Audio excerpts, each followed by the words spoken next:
My husband stood up at his boss's dinner party, looked me dead in the eye, and told everyone I was just a secretary who got lucky marrying up. 3 years later, I walked into that same company as the new CEO. His face when he saw me, priceless.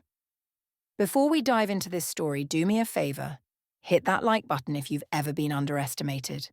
And subscribe because trust me, this journey of revenge and redemption is one you don't want to miss. Now let me take you back to where it all started. My name is Nia Thompson, and I need to be honest with you. For a long time, I thought I had it all figured out. I was 28, married to Andre, and living what looked like a pretty good life from the outside. We had a nice apartment in the city, went to dinner parties with his colleagues, and posted smiling photos on social media like everybody else. But here's what nobody tells you about those picture-perfect lives. Sometimes they're just really good pictures and nothing more. I worked as an executive assistant at a marketing firm. It wasn't my dream job, but it paid well and, honestly, I was good at it. Really good. I could anticipate what my boss needed before he even asked. I organised events, managed schedules, and somehow kept everything running smoothly, even when the office felt like it was falling apart. But Andre worked at Preston and Hall Industries as a mid-level manager. And in his mind, that made him more important than me, more successful, more valuable. It started small, little comments here and there. When I'd share an idea about something, he'd wave it off like I was a child who didn't understand how the real world worked. When we'd go out with his friends, he'd cut me off mid-sentence to finish my stories himself. And whenever anyone asked what I did for work, I'd see this look cross his face. This uncomfortable, almost embarrassed look, like he wished he could say his wife was a doctor or a lawyer instead of just an assistant. I told myself I was being sensitive. I told myself that's just how he was, that he didn't mean anything by it. I told myself a lot of lies back then. The night everything changed was a Saturday in October. Andre's boss, Mr. Preston, was throwing this elaborate dinner party at his estate outside the city.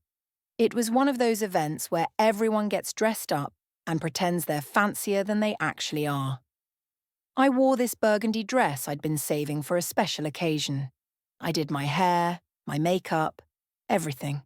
I wanted to look good, to fit in with all these corporate people who always made me feel like I was playing dress-up in their world.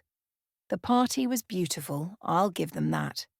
String lights everywhere, waiters walking around with champagne, a live jazz band playing in the corner. Andre was in his element, networking, laughing too loud at his boss's jokes, making sure everyone saw him. I stood beside him, smiling, nodding, being the perfect +1. Then someone, one of Andre's colleagues, asked me what I did. It was such a simple question, the kind of question you get asked at every party. And I started to answer, started to explain my job, when Andre cut me off. He'd been drinking, getting louder with each glass of wine, and I could see this look in his eyes that I'd seen before. That look that said he was about to say something he thought was funny but really wasn't. "She's just a secretary," he said, loud enough for half the party to hear. "Nothing special. I'm the one with the real career here." The conversations around us stopped, just dropped dead like someone had pressed pause on the whole night. His colleagues looked uncomfortable. One woman's eyes went wide. Mr. Preston cleared his throat and suddenly became very interested in his drink. And Andre? Andre just laughed, like it was a joke, like he hadn't just ripped my dignity to shreds in front of everyone. I stood there, frozen, with this smile still plastered on my face because I didn't know what else to do. Inside, I was dying. Inside, I was this little girl again, small and invisible and completely worthless. But outside, I kept smiling. I excused myself, went to the bathroom and stared at my reflection in the mirror while my hands shook and my eyes burned with tears I refused to let fall. The car ride home was silent. Andre drove, humming along to the radio like nothing had happened. Like he hadn't just humiliated me in front of his entire professional circle. I stared out the window and realized something that should have been obvious years ago. This wasn't the first time he'd made me feel small. It was just the first time he'd done it so publicly that I couldn't pretend it away anymore. I didn't sleep that night. I lay in our bed, staring at the ceiling, replaying every moment of our relationship. Every time he'd dismissed me. Every time he'd talked over me. Every time he'd made me feel like I should be grateful he'd chosen me, like I was lucky to be Mrs. Nia Thompson and nothing more. And I thought about the dreams I'd had before I met him. The business degree I'd started but never finished because he needed support for his career. The ambitions I'd quietly tucked away because there wasn't room for both of our dreams in our marriage. When the sun came up, I knew what I had to do. I want a divorce, I said over coffee that morning. Simple, direct, final. Andre looked at me like I'd just spoken a foreign language. Then he laughed. Actually laughed. "You're being dramatic," he said. "I had a few drinks and made a joke." "Get over it." "It wasn't a joke to me," I said. "And this isn't about last night. This is about every night, every day, every moment you've made me feel like I'm not enough." That's when his face changed. The laughter died and something cold moved into his eyes. "Fine," he said. "You want to leave? Leave. But don't come crying to me when you realize you can't make it on your own. You'll never be anything more than someone's assistant, Nia. You need me more than I need you." I moved out that week, packed my clothes, my books, the few things that felt like mine, and moved into my sister Lakeisha's tiny 2-bedroom apartment across town. I slept on her couch for the first month, crying into her throw pillows and wondering if Andre was right. Maybe I couldn't make it on my own. Maybe I was just fooling myself. But Lakeisha, she wasn't having it. "You know what you're going to do?" she said one night, sitting on the floor next to the couch while I ugly cried. "You're going to show that man exactly who you are. Not who he told you to be, who you actually are." So that's what I did. I enrolled in a night MBA program at the local university. I kept my assistant job during the day and went to class at night. My schedule was brutal. Up at 6 in the morning, work until 5, class from 6 to 10, homework until midnight, then do it all over again. I lived on coffee and determination and spite. Yeah, I'll admit it. Spite is a powerful motivator when you're trying to rebuild your entire life. But something happened during those long, exhausting months. I started to remember who I was before Andre, before I'd made myself smaller to fit into his world. In my strategy classes, I found out I had a natural talent for seeing the big picture, for understanding how all the pieces of a business fit together. My professors started calling on me, asking for my input, actually listening when I spoke. One of them, Dr. Williams, pulled me aside after class one day and said, "You have a gift for this. Don't waste it." 6 months into the program, I got promoted at work, not to assistant anymore, to operations analyst. It wasn't huge, but it was something. It was proof that I could move up, that I could be more. I threw myself into that job like my life depended on it, because in a way, it did. Every success, every win, every moment someone treated me like I had value, it was rebuilding something inside me that Andre had broken. I finished my MBA at the top of my class. Me, the just a secretary. I walked across that stage in my cap and gown, and Lakeisha screamed so loud from the audience they probably heard her in the parking lot. And I cried, but they were different tears than the ones I'd cried on her couch. These were proud tears, free tears. The job offers started coming in after that. A management consulting firm downtown offered me a position, and I took it without hesitation. I was 30 years old, starting completely over, and I'd never felt more alive. I learned everything I could from everyone around me. I watched how the senior consultants handled clients, how they built strategies, how they commanded respect in boardrooms, and I absorbed it all like a sponge. My first major client project was turning around a struggling retail chain. I spent weeks analysing their operations, talking to employees, understanding what wasn't working. Then I presented a strategy to their executive team that was bold, innovative, and a little bit risky. They implemented it, and it worked. 6 months later, their profits were up 30%, And suddenly, I had a reputation. The promotions came faster after that. Senior consultant, then principal consultant, then partner. I was building something real, something that was mine. I went on a few dates here and there, but honestly, I wasn't interested in romance. I was interested in proving to myself that I was enough. Just me. Just Nia. Then, 2.5 years after my divorce, I got a call from a headhunter. Preston and Hall Industries, Andre's company, was looking for a new CEO. They were struggling, losing market share, and the board wanted someone from outside to shake things up. Would I be interested in interviewing? I sat with that phone call for a long time. Going back to that company meant facing Andre. It meant walking back into the building where he worked, where everyone had witnessed my humiliation at that dinner party. Part of me wanted to say no to avoid the awkwardness and the memories and the potential drama.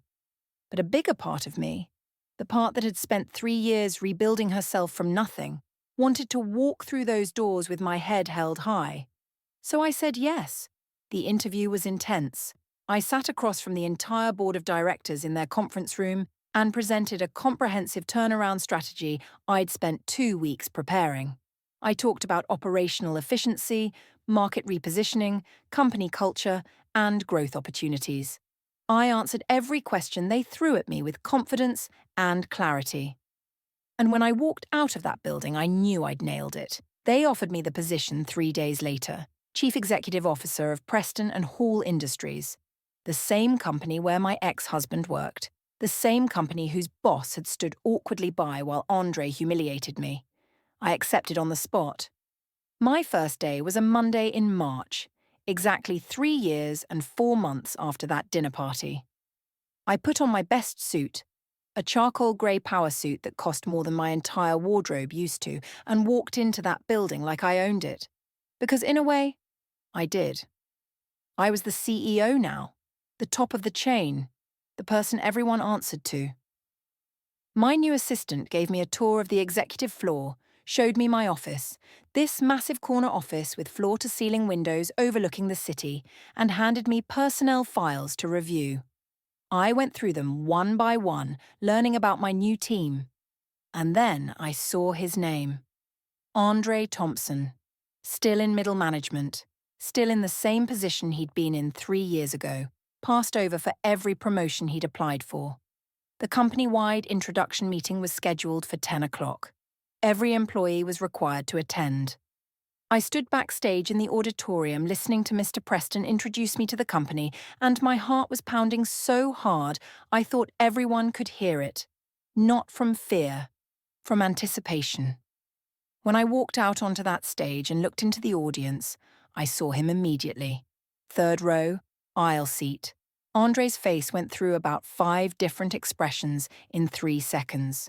Shock, confusion, disbelief, recognition, and then something that looked a lot like fear. I smiled. Not at him specifically, at everyone, at the whole company, and I introduced myself as their new CEO. I laid out my vision for turning the company around, for making it stronger, better, more competitive. I talked about accountability, merit, and creating a culture where everyone's contributions mattered. And the whole time, I could feel Andre's eyes on me, could sense his world shifting underneath him. After the meeting, he tried to catch me in the hallway. "Nia, wait, we need to talk." "Mr. Thompson," I said, my voice professional and cool. "If you need to discuss work matters, please schedule an appointment with my assistant." His face fell. "Nia, come on. It's me." "Exactly," I said. "Schedule an appointment." And I walked away. Over the next few weeks, I dove into turning the company around. I met with every department, reviewed every process, made tough decisions that needed to be made. Some people were let go. Others were promoted. I restructured teams, brought in new talent, and made it clear that we were going to succeed based on merit, not office politics. Andre's performance review came across my desk in April. The previous management had given him average ratings year after year, but when I dug into his actual work, I saw something different. Missed deadlines, incomplete projects, Multiple complaints from team members about his attitude. He wasn't just average, he was underperforming. I put him on a performance improvement plan. Fair, documented, by the book. This wasn't about revenge. This was about doing my job. But I'd be lying if I said there wasn't a certain satisfaction in holding him accountable for once in his life. He didn't take it well. He started spreading rumors, trying to undermine my authority, claiming I was biased against him because of our history. He even filed an HR complaint, saying I was creating a hostile work environment. The board launched an investigation. They reviewed everything, every interaction, every decision, every document, and they found nothing. Because I'd done everything right, everything professional, everything fair. The HR director called him in and gave him a choice: resign, or be terminated for misconduct and insubordination. He resigned that afternoon. I was in my office when security escorted him out. I watched from my window as he walked across the parking lot, carrying a cardboard box of his belongings, the same way I'd watched dozens of employees leave over the years from the lower floors. But this time, it was different. This time, I was the one making the decisions. We crossed paths at the elevator on his way out, just the two of us standing there in awkward silence while the numbers climbed. Finally, he spoke. "I hope you're happy," he said, bitter and angry. "You came back just to destroy me." I looked at him then, really looked at him, and felt nothing. Not anger, not satisfaction, just nothing. "Andre," I said quietly, "I didn't come back for revenge. I didn't even come back for you. I came back for me. You just happened to be here." The elevator doors opened. He stepped in, and I watched them close on that chapter of my life for good. The company thrived under my leadership. Within a year, we'd increased profits by 40%, expanded into new markets, and earned recognition as one of the best places to work in the city. I built a team that respected each other, that valued diverse voices, that understood success comes from lifting people up, not tearing them down. I went to therapy too, worked through the damage Andre had done, but also the damage I'd done to myself by staying so long. I learned about boundaries, about self-worth, about the difference between being humble and being small. I started dating again eventually. Nothing serious, just remembering how to let people in without losing myself in the process. One day, I ran into Mr. Preston at a charity event.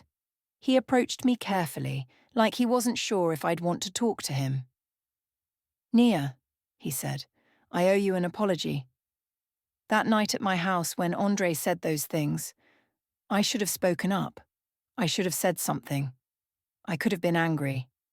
Maybe I should have been, but I just nodded." "Thank you for saying that," I told him.